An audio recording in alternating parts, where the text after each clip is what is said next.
Halo Tribuners, Anda sedang menyaksikan live update Top 10 bersama saya Siska Mawaski. Seperti biasa, kami akan menyajikan sebuah informasi menarik yang tengah menjadi sorotan. Langsung saja kita jelang live update Top 10 selengkapnya. Kita ke informasi pertama Tribuners. Peristiwa banjir dan tanah longsor melanda wilayah Kabupaten Jember, Jawa Timur pada Minggu 9 Januari. Bencana alam ini disebabkan adanya hujan berintensitas lebat sejak pukul 14 waktu Indonesia Barat.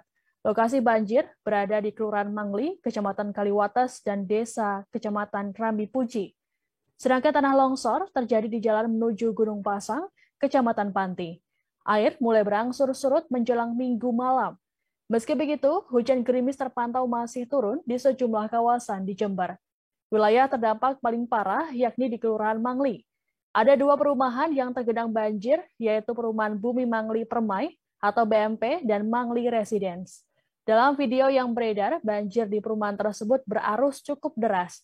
Bahkan jalanan perumahan seperti menjadi sungai hingga menyebabkan sebuah mobil hanyut. Beruntung mobil yang terbawa air berhasil berhenti karena membentur tepian jalan dan portal, sehingga warga bisa mengevakuasinya. Dalam sebuah video lain juga menunjukkan warga memilih mencari aman di atap rumah mereka. Setidaknya ada 4 orang yang memilih bertahan di atap rumahnya ketika air menerjang kawasan rumah mereka. Sementara di Kecamatan Panti, 2 orang dilaporkan hanyut, yakni Mat Sirat dan Sulihah, pasangan suami istri dari Dusun Tenggiling, Desa Kemiri.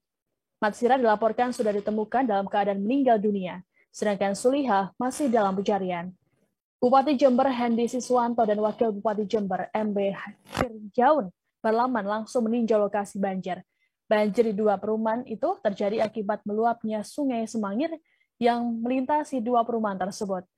Selain karena intensitas hujan, menurut Bupati Jember, banjir juga disebabkan oleh dangkalnya Sungai Semangir yang berada di dekat lokasi. Sungai Semangir diketahui hanya memiliki kedalaman 1 meter karena banyaknya sedimentasi. Terkait kondisi ini, Pemkab Jember berjanji akan melakukan penanggulangan. Dalam informasi terbaru, air sudah surut dan warga perumahan dibantu aparat melakukan pembersihan material banjir. Warga membersihkan lumpur yang terbawa banjir dan tertinggal di area rumah. Seorang warga mengaku selama 22 tahun tinggal di perumahan tersebut, dirinya baru pertama kali mengalami banjir parah.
Sebanyak 36 orang yang masih satu RT di Krukut Taman Sari, Jakarta Barat dilaporkan terpapar COVID-19.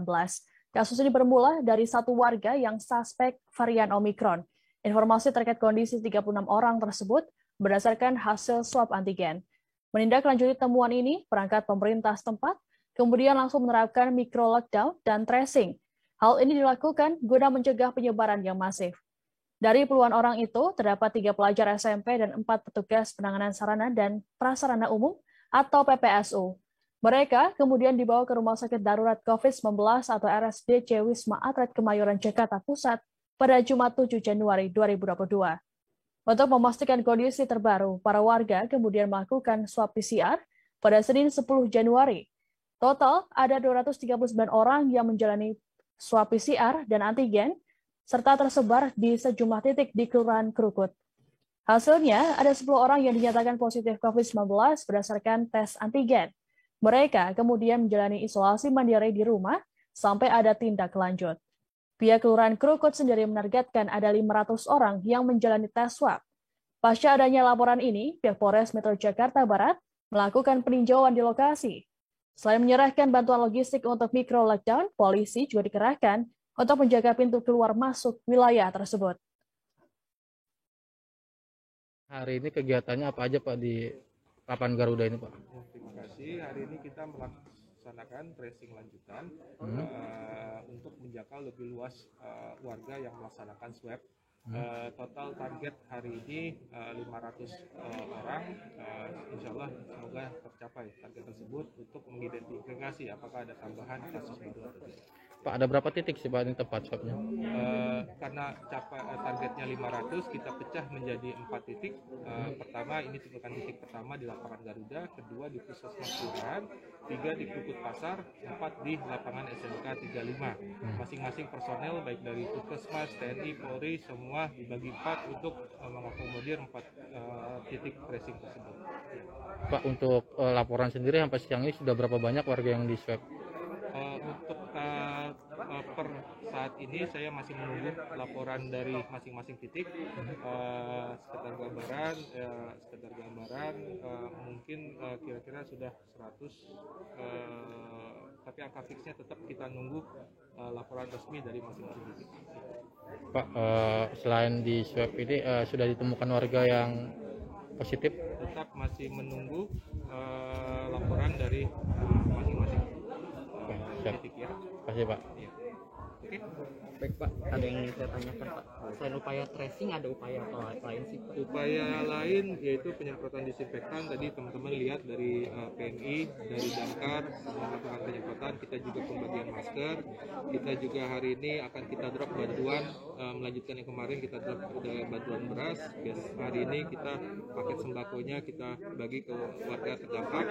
Terus juga kita lakukan pembatasan akses keluar masuk sesuai zona yang ditetapkan. Ya, jadi dari hasil temuan bahwa ditemukan klaster baru di Kelurahan Krukut ini, maka beberapa upaya sudah kita lakukan bersama 3 pilar dengan Satgas. Di sini ada Pak Lurah, Pak Dadramil, Pak Kapolsek dan semua warga di sini. Kita sudah melakukan berbagai upaya yang menjadi standar apa yang harus kita lakukan pada saat terjadi klaster ataupun sebaran COVID. Sampai saat ini ada 36 orang ya warga Kelurahan Krukut yang positif dan seluruhnya sudah dialokasikan ke tempat isolasi terpusat di Wisma Atlet sebanyak 35 orang dan 1 orang di Rumah Sakit Tanjung Duren karena yang bersangkutan sedang mengandung atau sedang hamil. Aksi arogan oknum TNI lagi-lagi terjadi. Kali ini menimpa seorang pengemudi ojek online dan juga anaknya di Pamulang, Tangerang Selatan pada Minggu 9 Januari petang. Pelaku yang merupakan perwira TNI AL berpangkat mayor tersebut memukul korban diduga karena tak terima mobilnya disalip. Pasca peristiwa, ratusan pengemudi ojol mendatangi kantor Mapolsek Pamulang. Saat pelaku dijemput keluar menggunakan mobil PM, nampak suara riuh para driver ojol menyoraki mobil yang membawa pelaku. Seorang saksi mata bernama Aziz yang saat kejadian ada di TKP mengaku bahwa pelaku langsung turun dari mobil. Tanpa basa-basi, pelaku langsung meninju korban. Padahal menurut Aziz, korban tidak menyerempet pelaku dan hanya menyalip. Sementara itu, Kapolsek Pamulang Kompol Sujarwo menerangkan bahwa menurut keterangan pengendara mobil, hal ini disebabkan kesalahpahaman. Disebutkan bahwa peristiwa tersebut terjadi bermula ketika pengendara mobil terhalang pengendara motor. Terkait hal ini, dan Ramil Ciputat, Kapten ARH Samsuri menegaskan bahwa kasus ini sudah diserahkan ke pihak berwenang.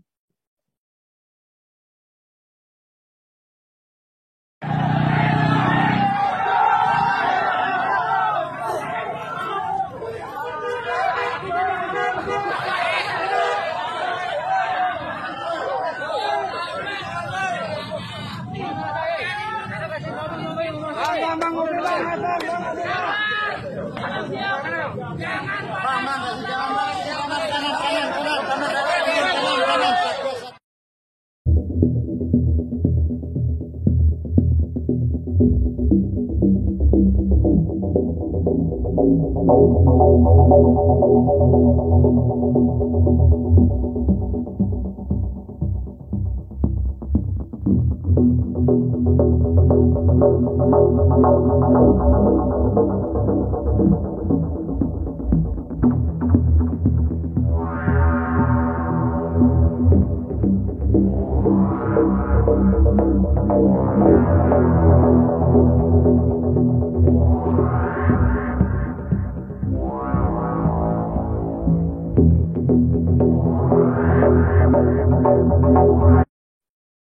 Sorotan lainnya, Tribuners. Polisi yang kini masih terus memburu pria penendang sesajen di lokasi erupsi Gunung Semeru di Lumajang, Jawa Timur.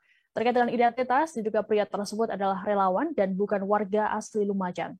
Kabid Humas Polda Jawa Timur, Kombes Pol Repli Handoko mengatakan pihaknya sedang mendalami kasus tersebut. Gatot juga meminta warga dan semua pihak tidak terpancing dan tetap tenang serta menjaga suasana tetap kondusif di lokasi erupsi Semeru. Sementara itu, Kasat Reskrim Polres Lumajang AKP Fajar Bangkit bahkan mengatakan bahwa pihaknya berkoordinasi dengan Intel dan melakukan penyelidikan lewat video tersebut. Sebelumnya, Bupati Lumajang Thorikul Haq juga telah memerintahkan pencarian terhadap pelaku. Menurut pria yang akrab disapa Cak Torik itu, tindakan pria dalam video tidak menunjukkan sikap menghormati kepercayaan lain. Sementara itu, Kepala Kemenak Lumajang Muhammad Muslim menambahkan, pihaknya bersama Bupati sepakat agar kepolisian mengusut pelaku pembuang dan penendang sesajen tersebut. Karena ada kesengajaan yang dapat menimbulkan amarah warga. Pria yang akrab disapa Cak Muslim itu mengaku sudah bertemu dengan penyuluh agama Hindu. Ternyata kegiatan tersebut bukan dilakukan oleh para penganut agama Hindu. Sesajen itu merupakan kegiatan warga Dusun Sumbersari, Desa Supit Urang, Lumajang. Warga baru selesai melakukan kegiatan tradisi selamatan desa untuk menghindari datangnya bencana. Video ini beredar di media sosial Twitter pada Sabtu 8 Januari lalu. Selesai viral, tindakan pelaku pun menuai kecaman dari warganet. Teman-teman, baik aparat maupun relawan yang ada di sana untuk mencari dari mana orang itu, atau identitasnya siapa orang itu, dari kelompok mana orang itu. Saya minta segera untuk dicari, dan segera harus melakukan klarifikasi supaya ini tidak mengganggu kami yang di Kabupaten Lumajang yang saat ini damai dengan seluruh keberagamaan yang kami alami, yang kami hidup berdampingan ini. Dan saya berkeinginan juga untuk ini tidak berlarut-larut dan harus ada segera langkah-langkah melakukan pemahaman kembali terhadap seluruh relawan yang datang di Kabupaten Lumajang adalah prioritasnya unsur kemanusiaan. Ada masyarakat yang lain terkena bencana datang ke sana karena kemanusiaan, bukan karena urusan yang lain. Sejauh ini sudah diketahui pelakunya? Ya, sampai sekarang masih belum ketemu. Saya minta segera ketemu. Itu kejadiannya kapan, Mas? Sekitar 2 hari yang lalu ya, di waktu sore hari di Kecamatan Pronojiwo. Tapi itu bukan orang sekitar sana ya? Bukan, saya pastikan bukan orang Lumajang. Oh, bukan orang Lumajang. Saya pastikan bukan orang Lumajang, dan ini orang yang datang dari luar. Apapun motifnya, soal motif ke Lumajang menjadi bagian dari relawan, saya tentu kecewa dengan tindakan itu, dan itu melanggar tata nilai yang saat ini kami hidup berdampingan bersama dengan seluruh agama, seluruh suku yang ada di Kabupaten Lumajang. Apalagi misalnya ada dokumen video yang menghilangkan identitas agama, yang salah satunya alat untuk sebagai sarana tempat ibadah, yang itu juga dimusnahkan oleh mereka dengan cara yang tidak bagus dan tidak baik.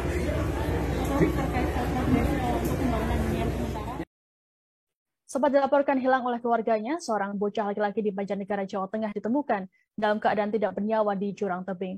Korban berinisial RY tersebut sebelum hilang sempat bermain dengan seorang remaja yang merupakan tetangganya pada Minggu 9 Januari. Keluarga mengatakan remaja berusia 18 tahun tersebut pulang tanpa mengajak serta korban. Terkait hal ini, keluarga dibantu warga dan juga petugas terkait langsung melakukan pencarian pada Minggu malam. Dari pencarian tersebut, petugas menemukan sandal dan jajan korban di sekitar hutan.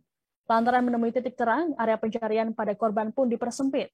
Kapolsek Wanayasa AKP Bambang Irianto mengatakan korban ditemukan pada Senin sekitar pukul 5.30 waktu Indonesia Barat dalam keadaan meninggal dunia. Lokasi penemuannya di tebing jurang di hutan blok Lemah Putih di wilayah Desa Wanaraja. Selanjutnya dievakuasi jenazah korban dibawa ke RSUD Hajah Ana Lasmanah. Bambang mengatakan pihaknya juga telah mengamankan seseorang yang kali terakhir pergi bersama korban. Terduga pelaku berinisial W diketahui tinggal hanya berjarak 10 meter dari rumah korban di Desa Wanaraja. Informasi terbaru, terduga pelaku masih memiliki hubungan kerabat dengan korban, yakni kakak sepupu.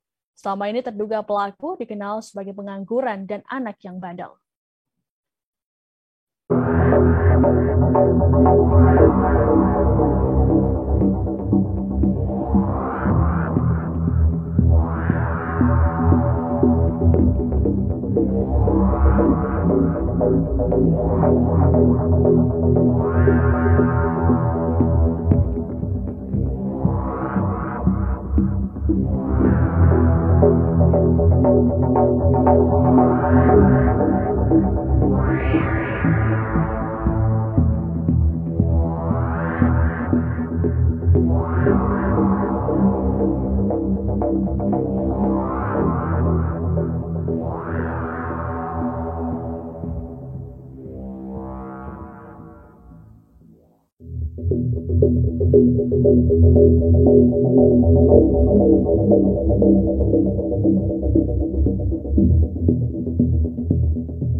Seorang oknum polisi di Lubuk Linggau Timur, Kota Lubuk Linggau, Sumatera Selatan digerebek oleh istrinya karena telah melakukan perselingkuhan.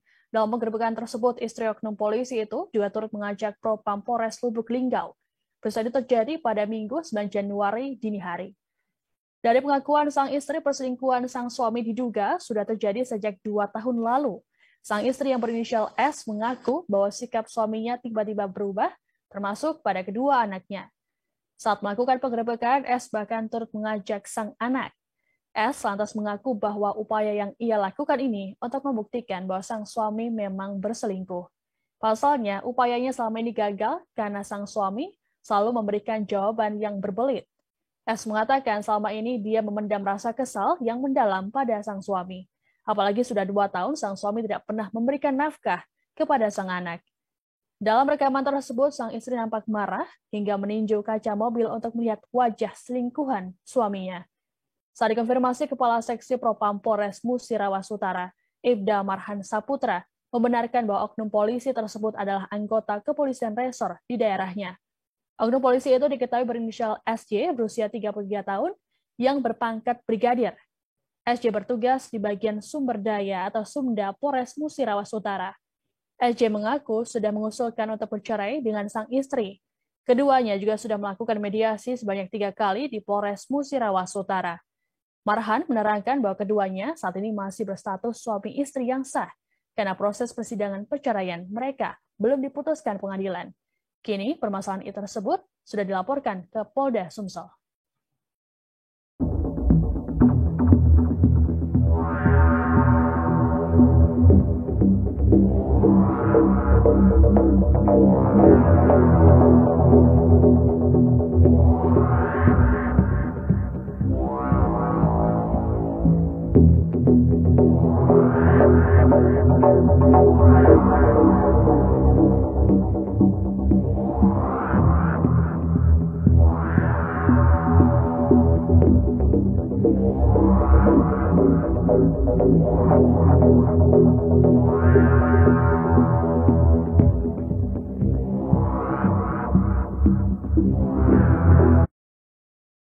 Informasi selanjutnya, Tribuners. Insiden terbaliknya kapal pengangkut truk sawit saat melakukan bongkar muatan terjadi pada Minggu 9 Januari pagi. Diketahui peristiwa itu terjadi di Sungai Kelolokan, Kabupaten Kutai Timur, Kalimantan Timur. Dan peristiwa ini sempat terekam dalam video amatir warga yang kemudian menjadi viral di media sosial. Dalam video, tampak kepanikan dari warga di sekitar lokasi kejadian. Saat kapal perlahan miring dan tenggelam, sejumlah penumpang melompat ke sungai untuk menyelamatkan diri. Peristiwa ini bermula saat kapal LCT Rimba Raya 9 berlabuh di tepi sungai Kelolokan. Camat Sangkulirang bernama Rahmat mengatakan insiden ini terjadi sekira pukul 10 waktu Indonesia Tengah. Kala itu terjadi kesalahan teknis, yakni truk yang seharusnya berjalan beriringan justru keluar hanya pada sisi kiri saja. Akibatnya kapal menjadi tidak seimbang dan menyebabkan kemiringan. Tak lama kemudian kapal kehilangan keseimbangan dan terbalik dalam waktu yang begitu cepat, sehingga evakuasi terhadap truk lainnya di tubuh kapal tidak sempat dilakukan. Terkait penanganan, Rahmat mengungkap bahwa pihaknya sudah berkomunikasi dengan Komandan Polairut di lokasi kejadian dan akan dilakukan evakuasi menggunakan alat berat. Beruntungnya, tidak ada korban jiwa dalam peristiwa tersebut.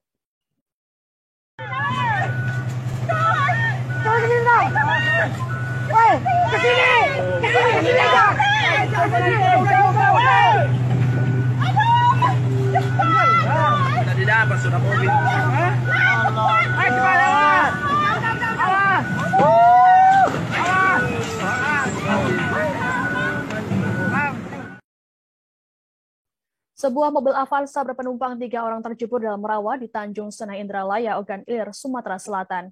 Peristiwa ini terjadi pada Minggu 9 Januari sekitar pukul 17.15 waktu Indonesia Barat.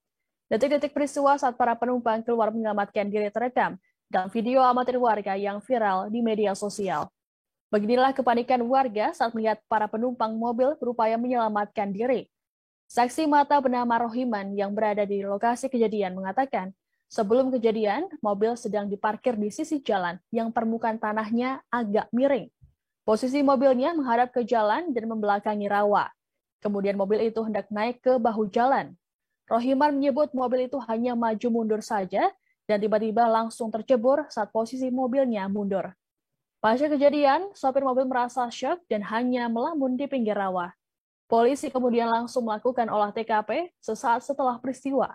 Kapolres Ogan Ilir, AKBP Yusantio Sandi menerangkan, diduga peristiwa ini terjadi karena pengemudi lalai dan tidak menguasai kendaraan.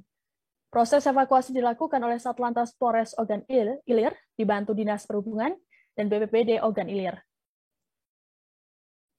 Buka, baca tuh.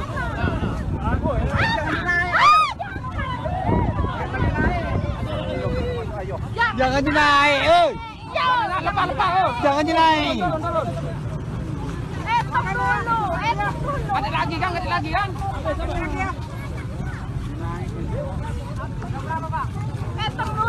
Masih hadir ya di depan itu. Habis.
Kesorotan lainnya, Tribuners. Ketua Umum Partai Demokrasi Indonesia Perjuangan atau PDIP Megawati Soekarno Putri menyinggung soal adanya kelompok yang seperti benalu. Hal ini disampaikannya dalam acara peringatan HUT ke-49 di PDI Perjuangan secara virtual pada Senin 10 Januari. Megawati berujar kelompok tersebut berupaya mencari keuntungan materi di tengah pandemi. Pernyataan ini dilontarkan oleh Megawati saat membandingkan terkait perjuangan zaman dahulu dengan zaman sekarang. Ia mengingatkan pernyataan sang ayah, Soekarno, yang mengatakan perjuangan zaman dahulu lebih mudah karena melawan penjajah, sementara perjuangan saat ini lebih sulit karena harus berhadapan dengan bangsa sendiri. Megawati berujar hal itu sangat relevan dengan yang terjadi saat ini. Pasalnya, saat Presiden Joko Widodo susah payah bekerja keras mengatasi pandemi, masih ada pihak yang tarik-menarik kepentingan sendiri. Presiden kelima RI ini mengaku juga melihat masih saja ada kelompok politik mencoba memancing di air keruh. Mereka memanfaatkan pandemi untuk mendiskreditkan pemerintah. Menurut Megawati, pandemi harus bisa membawa persatuan erat antara pemimpin dan rakyat dan pemimpinnya. Ia lantas memuji kinerja Jokowi dan Ma'ruf Amin lantaran terus membangun sinergi dalam mengatasi pandemi. Namanya energi positif, gotong royong itu. Kapan ya atau bagaimana ya memperkuat semangat persatuan gotong royong? Namun, fakta di lapangan juga kadang-kadang terasa lain. Masih saja ada kekuatan anti kemajuan. Mereka menolak berbagai bentuk protokol kesehatan karena keyakinan sempit yang meminggirkan nalar dan alam pikir. Mereka menolak berbagai bentuk uluran tangan pemerintah seperti vaksin. Selain itu, saya juga melihat masih saja ada kelompok politik mencoba memancing di air keruh. Mereka memanfaatkan pandemi untuk mendiskreditkan pemerintah. Saya ingat waktu di istana penutupan Paskibraka, saya kan ngomong spontan saja. Bayangkan presiden kita loh, dibilang Pak Jokowi kodok lah, apalah. Tapi saya bilang sama beliau, udah Bapak nggak perlu masuk ke hati. Saya berada di belakangmu beserta seluruh yang namanya anak-anak dari Partai Demokrasi Indonesia Perjuangan. Lah ya loh, yang paling saya itu ndak suka. Yang milih-milih presiden ya kita sendiri. Tapi kalau udah enak aja. Loh kan mestinya siapa suruh kamu milih dia, kan begitu. Ini kan jadikan apa ya? Tidak ada itu tadi Pak, dedikasi gitu. Memang saya mau milih dia gitu. Kan rasanya apa ya? Saya paling senang itu kalau begitu lihat orang yang apa ya? Susah ngomongnya. Jadi ya sudahlah nanti dicari sendiri apa harusnya disebut. Tapi rasanya itu keren gitu loh. Mereka menolak berbagai bentuk uluran tangan pemerintah seperti vaksin. Selain itu saya juga melihat masih saja ada kelompok politik mencoba memancing di air keruh.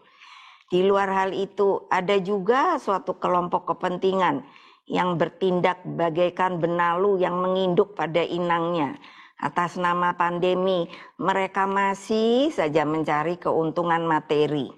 Berbagai hal inilah yang menjadi kritik dan otokritik bangsa, termasuk seluruh kader partai, agar pandemi membawa persatuan erat antara pemimpin dan rakyat dan pemimpinnya. Masih kurang apa ya? Kalau saya lihat Pak Jokowi sampai ke daerah-daerah ketemu sama masyarakat. Saya itu kadang-kadang sampai apa sih? Saya ini 2 tahun tidak pernah keluar loh dari rumah ini karena dijaga sama ini di belakang saya ini anak-anak.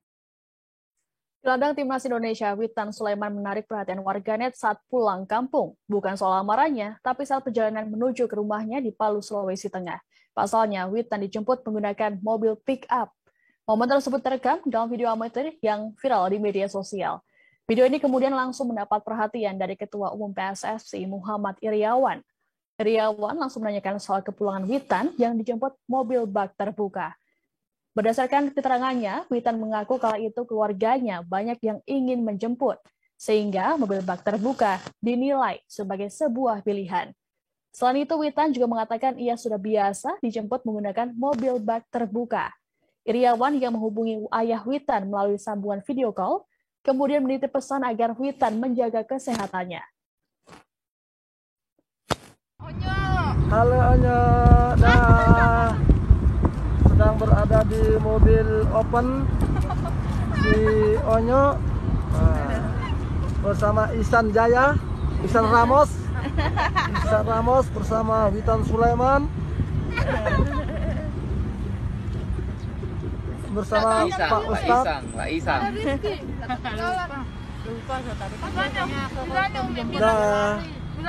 Mana Rizky?